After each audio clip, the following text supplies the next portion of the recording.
Un génie rencontre un chercheur qui lui dit « tu as droit à un vœu ». Lequel est-ce? Donc le chercheur qui est toujours intéressé par le bien de l'humanité dit effectivement il y a quelque chose qui me gêne, c'est le réchauffement climatique. Je vois bien qu'il y a des gens qui vont être touchés. S'il pouvait y avoir qu'une seule chose, c'est ça, que le réchauffement climatique soit moins rapide. Le génie s'esclaffe et il dit mais non, il faut que tu me dises quelque chose de réaliste, quelque chose à l'échelle de ta vie. Et là le chercheur automatiquement il dit bon ok, il y a quelque chose que j'aimerais. J'aimerais au moins une fois soumettre un article à une revue et que celui-ci soit accepté sans aucune modification. Et là, le génie réfléchit et dit « Ok, combien de degrés pour le réchauffement climatique ?» Aujourd'hui, dans d'utilité publique, nous explorons l'évaluation par les pairs.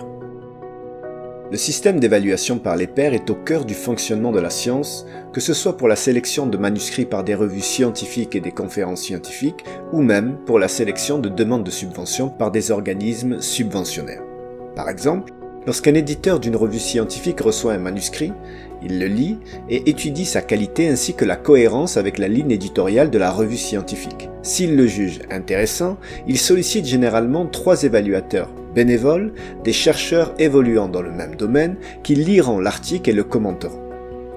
À la suite, l'éditeur prendra une décision, soit de refuser le manuscrit ou de demander à l'auteur de le modifier en fonction des commentaires. Si l'auteur accepte, il le modifie et le resoumet à la revue afin que le manuscrit soit envoyé de nouveau aux mêmes évaluateurs qui jugeront notamment s'ils sont convaincus des modifications. À chaque ronde d'évaluation, des commentaires supplémentaires peuvent être ajoutés et après chaque ronde, l'éditeur peut refuser l'article, il n'y a d'ailleurs pas de limite dans le nombre de rondes. Pour vous donner un exemple de processus, dans le cas de To On or Not To On, l'article a été soumis en juin 2016 et à peu près 10 semaines après, nous avons reçu les réponses de ces évaluateurs. Et l'article avait été jugé, après la première lecture, highly risky. Donc les évaluateurs disaient « c'est vraiment un article très intéressant, mais voilà, moi ce qui me gêne c'est ça ». Et puis notre évaluateur qui dit « j'aime beaucoup ça, mais ça me gêne, etc. » Donc l'éditeur il dit « highly risky ». Voici les commentaires. Alors nous on a dit « c'est une bonne nouvelle ». Bon, on ne l'a pas pris aussi bien que ça non plus. Bien sûr, on peut pester dans son bureau la porte fermée, mais on a pris en compte les commentaires et on a resoumis en décembre 2016. Donc généralement, vous avez 6 à 8 semaines maximum pour resoumettre.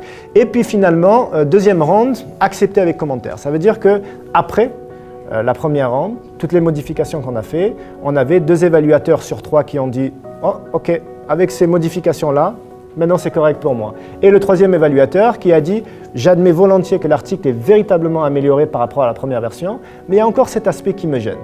Alors donc l'éditeur nous contacte en nous disant « ok, c'est accepté avec modification mineure, essayez de faire quelque chose pour le troisième évaluateur ». Et donc on va modifier en conséquence. Ensuite, l'éditrice, donc en juin, elle a décidé de s'ajouter une nouvelle ronde. Les éditeurs peuvent décider de faire cela. Et souvent, quand les éditeurs s'ajoutent une nouvelle ronde, c'est des commentaires plus mineurs. Donc en juin, elle nous dit « très bien l'article, etc.